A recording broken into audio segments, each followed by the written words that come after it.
सुन अंधा कैसे मार्ग पावे। अन्ना बंदा सुन के किवें रस्ता किवें लभ सकदा है। सुन अंधा कैसे मार्ग पावे, कारगह लेहो ओढ़ निभावे। अन्ना बंदा रस्ता मार्ग किवें लभ सकदा है।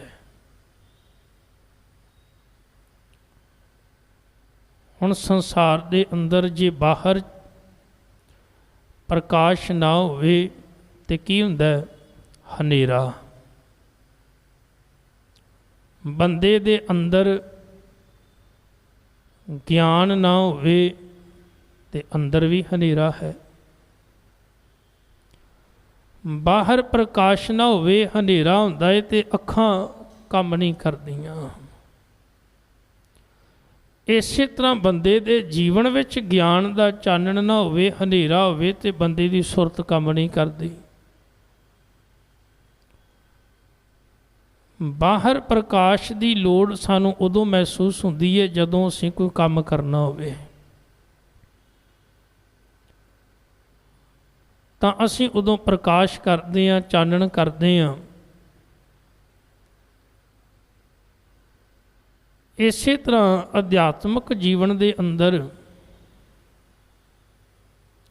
महाराज आखदे ने जदों तेरे कोल ज्ञान दा दीवा होवेगा, तेरी सुरत, तेरी मत, तेरा अंतःकरण, तेरा चित्त, तेरा मन जागृत होवेगा, प्रकाशवान होवेगा, तां तू उस तो सही ढंग नाल काम लै सकदा है। तीन चीज़ां दा होना बहुत जरूरी है।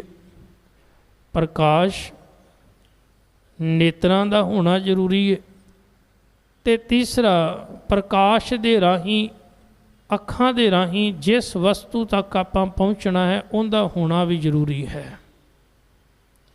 दिन विच प्रकाश भी हुंदा है, अखां भी ने, और जिहड़ा काम करना है आपां उहदे तक पहुँच जाने हैं, उस वस्तु तक, पदार्थ तक पहुँच जाने हैं। रात नूं मनुख आराम करदा है, इस करके इहनूं किसी काम की लोड़ नहीं, तां इह प्रकाश चानण लाइटां बंद कर दिंदा है क्योंकि उदों लोड़ नहीं। हुण संसार दे अंदर कुछ कु मनुख ऐसे ने जिन्हां नूं कुदरती अखां नहीं मिलियां, उन्हां नूं नेत्रहीन आखे। पर महाराज ने केवल उन्हां नूं ही नेत्रहीन नहीं आख्या, उन्हां नूं भी नेत्रहीन आख्या जिन्हां कोल अखां ते हैगियां, पर वो इस संसार दे अंदर जीवन अन्नियां वांगू बतीत कर रहे ने।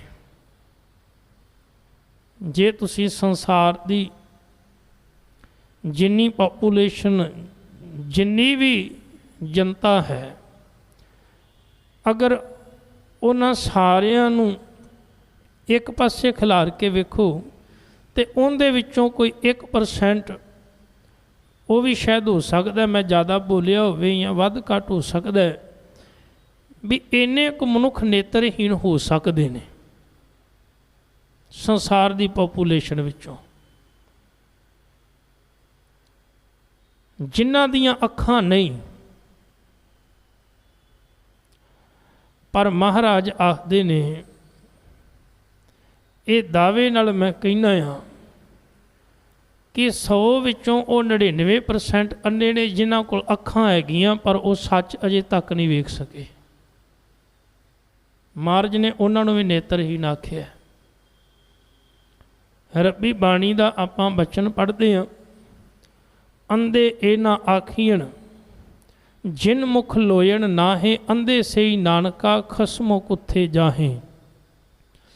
अन्ने वो नहीं हन जिन्हां दियां अखां नहीं, ते मैं पहलां भी अर्ज कीती सी, जिन्हां दियां अखां नहीं मैं उन्हां नूं चंगे मुकाम ते वेखिया। वो चंगी मेहनत करके इन्हां नेत्रां दे ना हुंदियां भी बड़ी उच्ची अवस्था नूं प्राप्त कर लिया, अखां वाले भी उस मुकाम ते नहीं पहुँच सके।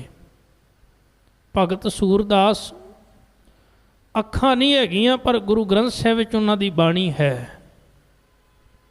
कई रागी साहिबान ऐसे जिन्हां दे नेत्र नहीं, मैं आप दर्शन कीते ने, एक फतेहगढ़ साहब की धरती ते रागी साहबान अजे भी हैगे ने ते कदी उन्हां नाल गल भी हुंदी है। एक श्री दरबार साहब लखविंदर सिंह जी, उन्हां दे भी नेत्र नहीं, सूरमे सिंह ने,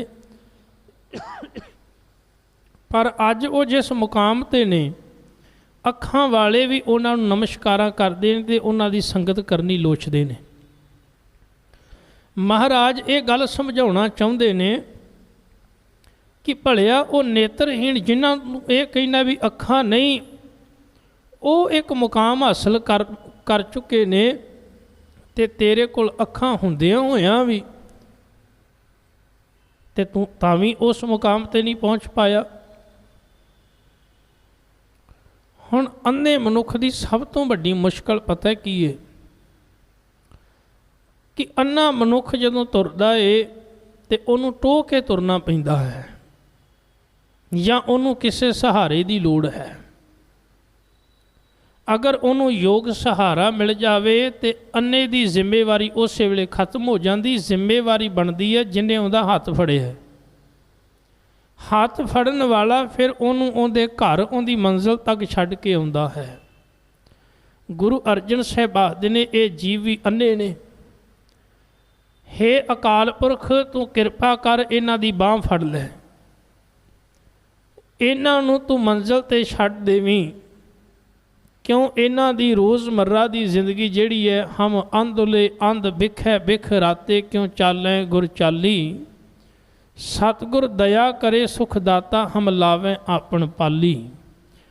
बस अपने पल्ले नाल अपने चरनां नाल जोड़ लवे सतगुरु ते इस अन्ने जीव नूं मंजिल ते लैके जा सकदा है। कबीर साहब ने बड़ा प्यारा एक बचन किया, कबीर जग काजल की कोठरी अंध परे तिस माहे, ये संसार निरा हनेरे रूपी कोठा है। जिस अंदर अन्ने जीव जिहड़े हन वो फसे हुए हन, पर नाल उन्हां बचन आख्या मैं बलिहार जाना, उन्हां तो सदके जाना जिहड़े इस हनेरी रूपी कोठी विचों बाहर निकल गए, जिन्हां दा जीवन प्रकाश नाल भर गया। हुण बाहर जदों चानना करना होवे ते आपां दीवा बालदे हां, लाइट बालदे हां, बल्ब बालदे हां। इसे तरह जदों जीवन विच अज्ञानता होवे उत्थे चानण करना होवे ते उत्थे भी ज्ञान दा दीवा बालना पैंदा है। एक राजे ने अपना अंतिम समा जान के नेड़े ते अपने पुत्रां नूं राजगद्दी देनी चाहिए। 3 पुत्र सन। उन्हें वजीर नूं अपने कोल बुलाया, आख्या कि मैं इन्हां विचों योग सियाणे पुत्र नूं गद्दी देनी चाहुंदा वां, मैं गलत हत्थां विच इस राज भाग नूं नहीं देना चाहुंदा, पर नाल मैं ये भी चाहुंदा भी तिन्हां नूं उन्हां दी नाराज़गी तो बिना तिन्हां विचों एक नूं राज भाग देवां। ये ना होए भी एक नूं दियां दूजे 2 लड़ पैण भी उन्हां नूं उहनूं क्यों दिता। वजीर सियाणा सी, उन्हें आख्या क्यों ना आपां इन्हां तिन्हां दी परख कर लईए। उन्हें आख्या ठीक है। वजीर ने 3 पुत्रां नूं बुलाया राजे दे कोल, राजा भी बैठा है। उन्हां तिन्हां नूं इक्को जिन्ने पैसे दे दिते, धन दे दिता, नाल ही 3 वड्डे कमरे दे दिते। आख्या भी इन्हां 3 कमरियां नूं तुसीं 1 हफ्ते विच या 10 दिन विच 15 विच जिन्ने कह लो भी भरना है। हुण माया दिती। जिहड़ा वड्डा पुत्र सी वो माया लैके गया ते वो अवेसला हो गया। उन्हें आख्या अजे बड़े दिन पए ने, अज मसां धन मिलिया, मौज मस्ती कर लो, अज आनंद ले लो। उन्हें उस धन नूं खर्चना शुरू कर दिता। उन्हें इन्ना जिन्ना धन मिलिया सी वो सारा ही खर्च कर लिया। जिवें जिवें समा नेड़े आवे ते धन पल्ले ना, माया पूंजी पल्ले ना। जिहड़ा दूसरा सी उहदे मन विच विचार आया भी इन्ने को पैसिਆਂ नाल एक कमरे नूं किवें भरिया जा सकदा है। पैसे इन्ने थोड़े ने, कमरा कोठा बड़ा वड्डा है, किहड़ी चीज़ ਤਾਂ ਉਹਨੇ ਸ਼ਹਿਰ ਦੇ ਵਿੱਚ ਜਿੰਨਾ ਕੂੜਾ ਕਰਕਟ ਗੰਦਗੀ ਸੀ ਨਾ, ਉਹ ਜਿਹੜੇ ਲੋਕ ਸੁੱਟਦੇ ਸਨ ਉਹਨਾਂ ਨੂੰ ਕੁਝ ਮਾਇਆ ਦਿੱਤੀ, ਪੈਸੇ ਦਿੱਤੇ, ਕਹਿਣ ਲੱਗੇ ਇਹਨੂੰ ਭਰ ਦਿਓ ਕੋਠੀ ਨੂੰ। ਉਹ ਜੋ ਸ਼ਹਿਰ ਦੀ ਗੰਦਗੀ ਸਾਰੀ ਉਹਦੇ ਵਿੱਚ ਭਰ ਦਿੱਤੀ। ਤੀਸਰੇ ਵਾਲਾ ਸਿਆਣਾ ਸੀ, ਉਹਨੇ ਦਿਨ ਦਾ ਇੰਤਜ਼ਾਰ ਕੀਤਾ। ਜਦੋਂ ਦਿਨ ਨੇੜੇ ਆਇਆ ਤੇ ਉਹ ਵੀ ਮਨ ਵਿੱਚ ਤਿਆਰੀ ਕਰਕੇ ਬੈਠਾ ਸੀ। ਅੱਜ ਜਦੋਂ ਦਿਨ ਆਇਆ ਤੇ ਜਿਹੜਾ ਪਹਿਲਾ ਸੀ ਵੱਡਾ ਪੁੱਤਰ, ਉਹਦੇ ਕੋਲ ਪੂੰਜੀ ਨਹੀਂ ਸੀ, ਪੈਸਾ ਨਹੀਂ ਸੀ, ਕਿਉਂ ਸਾਰਾ ਖਰਚ ਕਰ ਬੈਠਾ। ਦੂਸਰੇ ਵਾਲਾ ਜਿਹੜਾ ਸੀ ਉਹਨੇ ਸਾਰਾ ਕੂੜਾ ਕਰਕਟ ਸ਼ਹਿਰ ਦਾ ਭਰ ਦਿੱਤਾ। ਪਹਿਲੇ ਵਾਲੇ ਦਾ ਵੀ ਕਮਰਾ ਖਾਲੀ, ਦੂਸਰੇ ਵਾਲੇ ਦਾ ਗੰਦਗੀ ਨਾਲ ਭਰਿਆ ਤੇ ਤੀਸਰੇ ਵਾਲੇ ਦਾ ਵੀ ਖਾਲੀ। ਹੁਣ ਜਦੋਂ ਰਾਜਾ ਵਜ਼ੀਰ ਨਾਲ ਆਇਆ, ਵੇਖਿਆ ਪਹਿਲਾ ਕਮਰਾ ਖਾਲੀ ਹੈ। ਕਿਉਂ? ਕਾਰਨ ਪੈਸੇ ਥੋੜ੍ਹੇ ਸਨ, ਖਰਚ ਹੋ ਗਏ, ਇੰਨੇ ਪੈਸਿਆਂ ਨਾਲ ਕਿਵੇਂ ਭਰਦੇ ਆ। ਦੂਸਰਾ ਉਹਨੇ ਵੀ ਇਹੀ ਦਲੀਲ ਦਿੱਤੀ, ਕਹਿੰਦਾ ਪੈਸੇ ਥੋੜ੍ਹੇ ਸਨ ਪਰ ਮੈਂ ਫਿਰ ਵੀ ਕੋਸ਼ਿਸ਼ ਕੀਤੀ। ਉਹਨੇ ਸਾਰੇ ਸ਼ਹਿਰ ਦਾ ਕੂੜਾ ਕਰਕਟ ਵਿੱਚ ਸੁੱਟ ਦਿੱਤਾ। ਤੀਸਰੇ ਵਾਲੇ ਨੂੰ ਪੁੱਛਿਆ, ਉਹ ਕਹਿਣ ਲੱਗਾ ਤੁਹਾਨੂੰ ਦੋਹਾਂ ਨੂੰ ਮੇਰੇ ਨਾਲ ਚੱਲਣਾ ਪਵੇਗਾ ਕਮਰੇ ਅੰਦਰ। ਵਜ਼ੀਰ ਨੂੰ ਨਾਲ ਆਪਣੇ ਪਿਤਾ ਰਾਜੇ ਨੂੰ ਲੈ ਗਿਆ। ਉਹਦੇ ਕੋਲ ਇੱਕ ਦੀਵਾ ਸੀ, ਉਹਨੇ ਮਾਚਿਸ ਕੱਢੀ, ਉਸ ਦੀਵੇ ਨੂੰ ਬਾਲਿਆ ਤੇ ਉਹ ਦੀਵਾ ਜਿਹੜਾ ਹੈ ਬਲਦਿਆਂ ਹੀ ਅੰਦਰ ਹਨੇਰਾ ਸੀ ਕਮਰੇ ਵਿੱਚ, ਉਹ ਪ੍ਰਕਾਸ਼ਵਾਨ ਹੋ ਗਿਆ, ਚਾਨਣ ਨਾਲ ਭਰ ਗਿਆ। ਹੁਣ ਵਜ਼ੀਰ ਜਿਹੜਾ ਉਹ ਸਮਝ ਗਿਆ। ਉਹਨੇ ਆਖਿਆ ਰਾਜਾ ਆਹ ਪੁੱਤਰ ਲਾਏ ਕਿ? ਉਹਨੇ ਆਖਿਆ ਕਿਵੇਂ? ਉਹ ਕਹਿੰਦਾ ਪਹਿਲਾ ਪੁੱਤਰ ਉਹ ਹੈ ਜਿਹੜਾ ਸੰਸਾਰ ਦੀਆਂ ਮੌਜ ਮਸਤੀਆਂ ਤੇ ਚਸਕਿਆਂ ਵਿੱਚ ਪਿਆ ਹੈ। ਉਹਨੂੰ ਰਾਜਗੱਦੀ ਦੇਗਾ ਤੇ ਉਹਨੇ ਸਾਰੇ ਰਾਜ ਭਾਗ ਨੂੰ ਉਜਾੜ ਦੇਣਾ ਹੀ। ਕਿਉਂ? ਉਹਨੇ ਕੋਈ ਛੱਡਣਾ ਹੀ ਨਹੀਂ, ਸਾਰਾ ਖਾ ਜਾਣਾ, ਸਾਰਾ ਬਰਬਾਦ ਕਰ ਦੇਣਾ, ਅਵੇਸਲਾ ਹੈ। ਦੂਸਰਾ ਉਹਨੂੰ ਰਾਜਗੱਦੀ ਇਸ ਕਰਕੇ ਨਾ ਦੇਈ ਕਿਉਂਕਿ ਉਹਨੇ ਸਾਰੇ ਇਲਾਕੇ ਨੂੰ ਗੰਦਗੀ ਨਾਲ ਭਰ ਦੇਣਾ। ਜਿਹਦੀ ਸੋਚ ਵਿੱਚ ਗੰਦਗੀ ਹੋਵੇਗੀ ਉਹ ਰਾਜ ਭਾਗ ਵਿੱਚੋਂ ਗੰਦਗੀ ਕੱਢੇਗਾ ਕਿਵੇਂ, ਬਲਕਿ ਹੋਰ ਗੰਦਗੀ ਭਰ ਦੇਵੇਗਾ। ਇਸ ਕਰਕੇ ਇਹਦੇ ਹੱਥਾਂ ਵਿੱਚ ਰਾਜ ਭਾਗ ਨਹੀਂ। ਤੀਸਰੇ ਵਾਲਾ ਜਿਹੜਾ ਇਹ ਸਿਆਣਾ, ਇਹਨੇ ਪੈਸੇ ਵੀ ਬਚਾਏ ਨੇ ਪਰ ਉਸ ਪੈਸੇ ਵਿੱਚੋਂ ਸਿਰਫ 1 ਰੁਪਈਆ ਖਰਚ ਕਰਕੇ ਜਾਂ 2 ਰੁਪਈਏ ਖਰਚ ਕਰਕੇ ਇਹਨੇ ਉਸ ਹਨੇਰੇ ਨੂੰ ਜਿਹੜਾ ਕਿ ਕਿੰਨੇ ਮਹੀਨਿਆਂ ਦਾ ਸੀ ਉਹਨੂੰ ਇੱਕ ਪਲ ਵਿੱਚ ਦੂਰ ਕਰ ਦਿੱਤਾ। ਇਹ ਸਿਆਣਾ, ਇਹ ਰਾਜ ਭਾਗ ਨੂੰ ਰੌਸ਼ਨ ਕਰੇਗਾ, ਲੋਕਾਂ ਨੂੰ ਗਿਆਨ ਦੇਗਾ, ਲੋਕਾਂ ਨੂੰ ਸਮਝ ਦੇਗਾ, ਕਿਉਂਕਿ ਇਹਦਾ ਆਪਣਾ ਜੀਵਨ ਗਿਆਨ ਅਤੇ ਚਾਨਣ ਨਾਲ ਭਰਿਆ ਹੋਇਆ ਹੈ। ਮਹਾਰਾਜ ਇਹ ਮਨੁੱਖ ਦੀ ਕਹਾਣੀ ਦੱਸਦੇ ਨੇ। ਕੁਝ ਮਨੁੱਖ ਸਾਡੇ ਸਮਾਜ ਵਿੱਚ ਕੁਝ ਕੀ ਬਹੁਤੇ ਉਹ ਨੇ ਜਿਹੜੇ ਸਿਰਫ ਖਾਓ ਪੀਓ ਐਸ਼ ਕਰੋ ਮੌਜ ਕਰੋ ਬਸ। ਉਹ ਵੀ ਸਵਾਸਾਂ ਦੀ ਪੂੰਜੀ ਲੈ ਕੇ ਆਉਂਦੇ ਨੇ ਤੇ ਇੱਕ ਦਿਨ ਜਦੋਂ ਤੁਰਨ ਲੱਗਦੇ ਨੇ ਪੱਲੇ ਕੁਛ ਨਹੀਂ ਹੁੰਦਾ। ਦੂਸਰੇ ਉਹ ਮਨੁੱਖ ਨੇ ਜਿਹੜੇ ਸਾਰੀ ਜ਼ਿੰਦਗੀ ਲੈ ਕੇ ਉਹ ਵੀ ਪੂੰਜੀ ਆਉਂਦੇ ਨੇ ਪਰ ਗੰਦਗੀ ਇਕੱਠੀ ਕਰਦੇ ਨੇ। ਸਾਰਾ ਦਿਨ ਨਿੰਦਿਆ, ਸਾਰਾ ਦਿਨ ਚੁਗਲੀ, ਸਾਰਾ ਦਿਨ ਈਰਖਾ, ਦਵੈਸ਼, ਝਗੜੇ, ਫਸਾਦ, ਬੁਰਾਈਆਂ, ਭੈੜੀ ਸੰਗਤ, ਭੈੜੇ ਬੋਲ ਅਤੇ ਮਾੜੀਆਂ ਵਿਚਾਰਾਂ ਨੂੰ ਇਕੱਠਿਆਂ ਕਰਕੇ ਜੀਵਨ ਗੰਦਗੀ ਨਾਲ ਭਰ ਲੈਂਦੇ ਨੇ।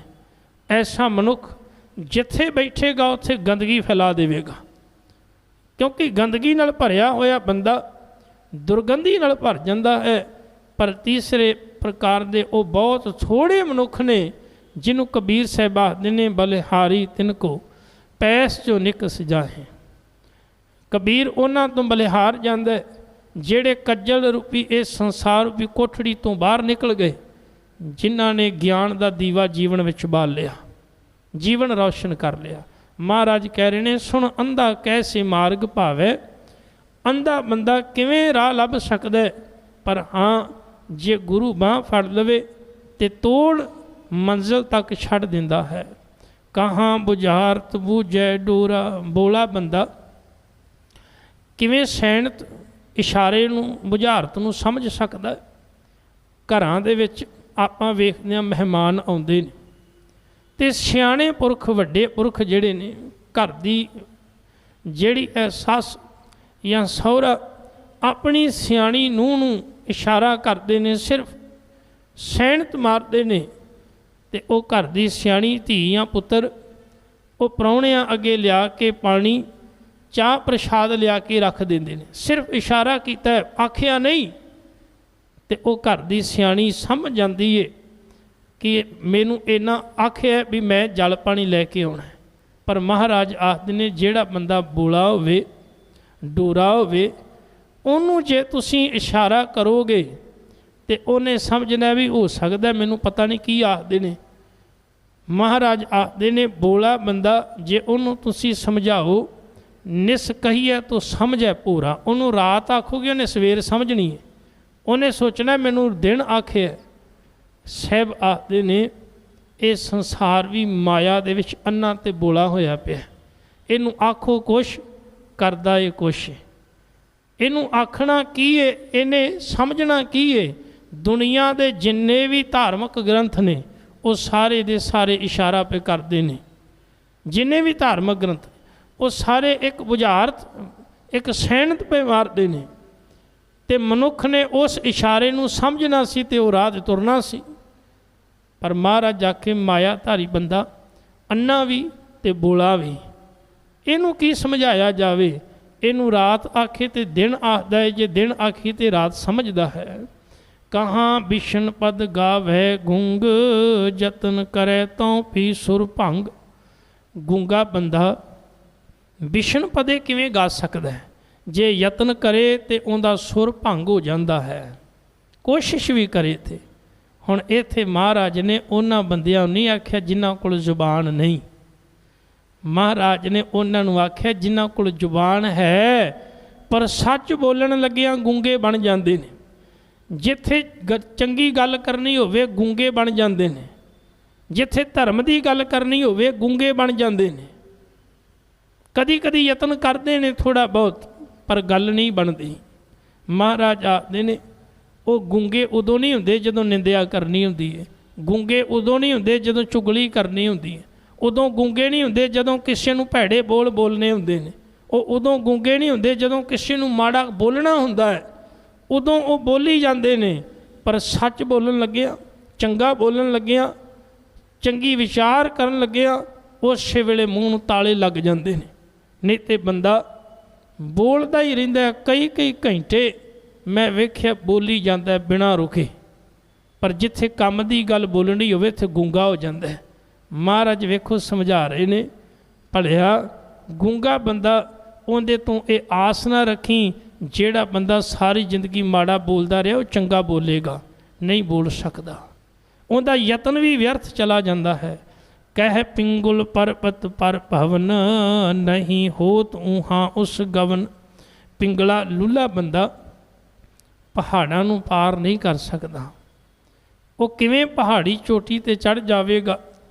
ਗੁਰਦੇਵ ਆਖਦੇ ਨੇ ਕਿ ਇਹ ਤਾਂ ਇਸ ਤਰ੍ਹਾਂ ਕਿ ਜਿਸ ਤਰ੍ਹਾਂ ਕੋਈ ਮਨੁੱਖ ਲੱਤਾਂ ਤੇ ਪੈਰਾਂ ਤੋਂ ਬਿਨਾਂ ਯਤਨ ਕਰੇ ਵੀ ਮੈਂ ਇਸ ਪਹਾੜੀ ਨੂੰ ਪਾਰ ਕਰਕੇ ਉਸ ਬੰਨੇ ਨਿਕਲ ਜਾਵਾਂ, ਪਰ ਅਫਸੋਸ ਉਹਦਾ ਕੀਤਾ ਹੋਇਆ ਉਦਮ ਵਿਅਰਥ ਜਾਵੇਗਾ। ਹੁਣ ਇੱਕ ਦਿਨ ਪਹਿਲਾਂ ਵੀ ਅਰਜ਼ ਕੀਤੀ ਸੀ ਵੀ ਮਹਾਰਾਜ ਨੇ ਉਹਨਾਂ ਨੂੰ ਮਾੜਾ ਨਹੀਂ ਆਖਿਆ ਜਿਨ੍ਹਾਂ ਦੀਆਂ ਲੱਤਾਂ ਨਹੀਂ, ਪੈਰ ਨਹੀਂ। ਤੇ ਉਹ ਵੀ ਆਖਰ ਕਦੀ ਨਾ ਕਦੀ ਤਾਂ ਮੁਕਾਮ ਹਾਸਲ ਕਰ ਲੈਂਦੇ ਨੇ, ਤੇ ਕੀਤੇ ਵੀ ਨੇ ਉਹਨਾਂ ਨੇ ਜਿਨ੍ਹਾਂ ਦੀਆਂ ਲੱਤਾਂ ਤੇ ਪੈਰਾਂ ਵੀ ਨਹੀਂ। ਕਈ ਓਲੰਪਿਕ ਦੇ ਵਿੱਚ ਮੈਡਲ ਜਿੱਤ ਕੇ ਲਿਆਏ ਨੇ, ਕਈ ਇੱਕ ਇੱਕ ਲੱਤ 'ਤੇ ਦੌੜਨ ਵਾਲੇ, ਕਈਆਂ ਦੀਆਂ ਦੋਵੇਂ ਲੱਤਾਂ ਨਹੀਂ, ਵੀਲ ਚੇਅਰ ਦੇ ਉੱਤੇ ਦੌੜਦੇ ਨੇ, ਦੌੜਾਕ ਨੇ। ਤੇ ਮਾਫ ਕਰਨਾ, ਉਹ ਤਾਂ ਮੰਜ਼ਿਲ ਹਾਸਲ ਕਰ ਲੈਂਦੇ ਨੇ, ਪਰ ਜਿਹੜੇ ਸੁਰਤ ਕਰਕੇ ਪਿੰਗਲੇ ਹੋ ਗਏ ਨੇ ਨਾ, ਉਹ ਇੱਕ ਕਦਮ ਅੱਗੇ ਨਹੀਂ ਵੱਧ ਸਕਦੇ। ਹੁਣ ਸੁਰਤ ਕਰਕੇ ਪਿੰਗਲਿਆਂ ਦੀ ਗਿਣਤੀ ਬੜੀ ਜੇ। ਹੋ ਸਕਦਾ ਜਿਹੜੇ ਲੱਤਾਂ ਨਹੀਂ, ਪੈਰ ਨਹੀਂ, ਉਹ ਪਿੰਗਲੇ ਬਹੁਤ ਘੱਟ ਹੋਣਗੇ, ਪਰ ਸੁਰਤ ਕਰਕੇ ਪਿੰਗਲੇ ਬਹੁਤ ਨੇ। ਉਹ ਅੱਗੇ ਨਹੀਂ ਵੱਧ ਪਾ ਰਹੇ, ਉੱਥੇ ਹੀ ਰੁਕੇ ਨੇ। 10 ਸਾਲ 20 ਸਾਲ 30 ਸਾਲ ਉਹ ਉੱਥੇ ਹੀ ਖੜੇ ਨੇ। ਧਰਮ ਦੇ ਕਰਮ ਵੀ ਕਰ ਰਹੇ ਨੇ, ਪਰ ਉਹਨਾਂ ਦੀ ਸੁਰਤ ਵਿਕਸਿਤ ਨਹੀਂ ਹੋਈ। ਕਾਰਨ ਕਿ ਉਹਨਾਂ ਨੇ ਕਦੀ ਰੁਮਾਲੇ ਦੇ ਅੰਦਰ ਕੀਮਤੀ ਖਜ਼ਾਨੇ ਨੂੰ ਕਦੀ ਦੀਦਾਰ ਕੀਤੇ ਹੀ ਨਹੀਂ। प्यो दादे दा खजाना कदी पढ़िया ही नहीं, कदी विचारिया ही नहीं, पर वो सदियां तो तुर के आ रहे हैं। कीमती रुमाले, कीमती पोशाके, कीमती वस्त्र, कीमती पदार्थ उन्होंने धर्म की दुनिया के अंदर लखां रुपये दान पुण्य भी कर दिते, पर सुरत 1% भी विकसित नहीं हुई। उन्होंने नहीं पता एक ओंकार का मतलब की है, उन्होंने नहीं पता गुरप्रसाद का मतलब की है, उन्होंने नहीं पता जपजी साहिब च की लिखिया है। बस उन्होंने बाहरी कर्म किए ने, ते इन्हां कर्मां नूं महाराज ने आखिया कर्म धर्म पाखंड जो दिसै तिन जम जागाती लूटै, निर्वाण कीर्तन गाओ करते का एक निमक सिमर जित छूटै। महाराज आखदे ने जे बंदा एक निमख भी मालक के चरणों नाल जुड़ जाए तो उनकी सुरत जागृत हो सकती है, जे ज्ञान नाल जुड़ जाए। तो जे बाहरी तरीके नाल जुड़िया रहा तो सारी जिंदगी पिंगला ही रहेगा, कदम एक नहीं अगे तुरया। सब कृपा करते ने कै पिंगुल परबत पर भवन, नहीं होत उहाँ उस गवन, उथे नहीं पहुँच सकता उच्ची थां ते। उच्ची थां का मतलब उच्ची आत्मक अवस्था, एक अवस्था है उच्ची जिथे हर कोई बंदा नहीं पहुँच सकता, पर सिर्फ गुरु दे ज्ञान गुरु की मत लैके बंदा उस चोटी ते उस मुकाम ते पहुँच सकता है। जिन्हों बाणी दे विच महाराज ने चौथा पद भी आखे, परम गत भी आखे। एक बड़ी औखी घाटी है जिन्हों कबीर साहिब आखदे ने औखद घाटी राम की चढ़ रहे हो कबीर। कबीर एक औखी घाटी मुश्किल पहाड़ी दे उत्ते चढ़ रहा है, जिन्हों चढ़ना सौखा नहीं, हर कोई नहीं चढ़ सकता, क्योंकि पिंगले की सोच जिहड़ी है वो अगे तुरन नहीं देंदी। वो कहता मेरे पैर नहीं, मैं किवें अगे तुर के जावां। पर जिंदे कोल गुरु की ज्ञान की समझ है वो अपनी सोच नूं विकसित करके अगे निकल जाता है। गुरुदेव कृपा करते ने करतार करुणा मैं दीन बेनती करे। करतार करनहार क्रिएटर, जिन्हें रचना की, रचनहार जिन्हें संसार नूं बनाया उन्होंने कहते हैं करतार। जिहड़ा सारी कृति का मालक है, हर एक चीज़ जिन्हें बनाई है, जिन्हों करता पुरख कहने आ, जिन्हें संसार नूं पंज तत्तां तो साजिया है, वो करतार। करुणा मैं दीन बेनती करे। दीन का अर्थ है गरीब निमाणा। हे अकाल पुरख मैं गरीब जिहा, मैं निमाणा जिहा तुहाडे चरनां विच एक बेनती करदा हां, अरदास करदा हां कि नानक तुमरी कृपा तरै।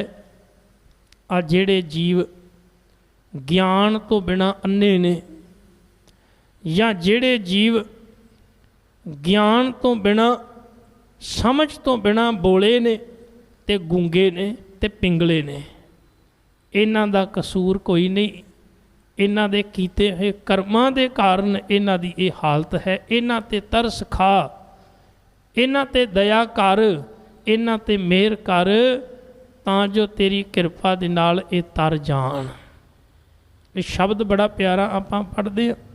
महाराज उत्थे कृपा करते ने, समझाउणा करते ने मनुख नूं कि भलिया जे रब की कृपा हो जाए तो पत्थर भी तर जाते हैं।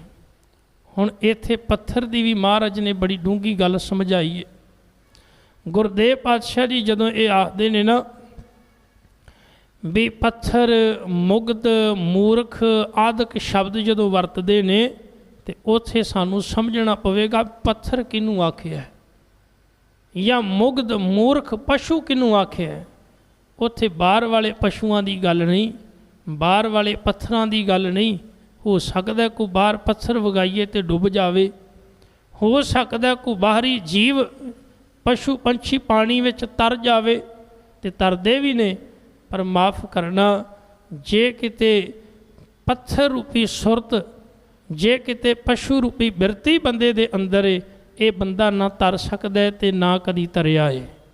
महाराज ने आख्या अकाल पुरख जे कृपा करे, गुरु की रहमत हो जाए तो पत्थर रूपी बंदा जिहड़ा बिरती वाला या सुरत वाला पशु बिरती वाला भी बंदा तर सकता है, वो भी इस भौजल तो पार हो सकता है।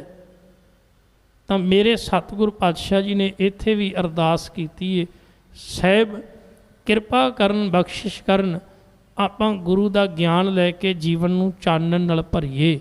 ਅੱਜ ਲੋੜ ਹੈ ਗੁਰੂ ਦੀ ਮੱਤ ਲੈਣ ਦੀ, ਗੁਰੂ ਦਾ ਉਪਦੇਸ਼ ਲੈ ਕੇ ਆਪਣਾ ਜੀਵਨ ਰੌਸ਼ਨ ਕਰਨ ਦੀ। ਮਹਾਰਾਜ ਸਭਨਾਂ ਦੀ ਹਾਜ਼ਰੀ ਪ੍ਰਵਾਨ ਕਰਨ, ਹੋਈਆਂ ਭੁੱਲਾਂ ਚੁੱਕਾਂ ਦੀ ਖਿਮਾ। ਵਾਹਿਗੁਰੂ ਜੀ ਕਾ ਖਾਲਸਾ, ਵਾਹਿਗੁਰੂ ਜੀ ਕੀ ਫਤਿਹ।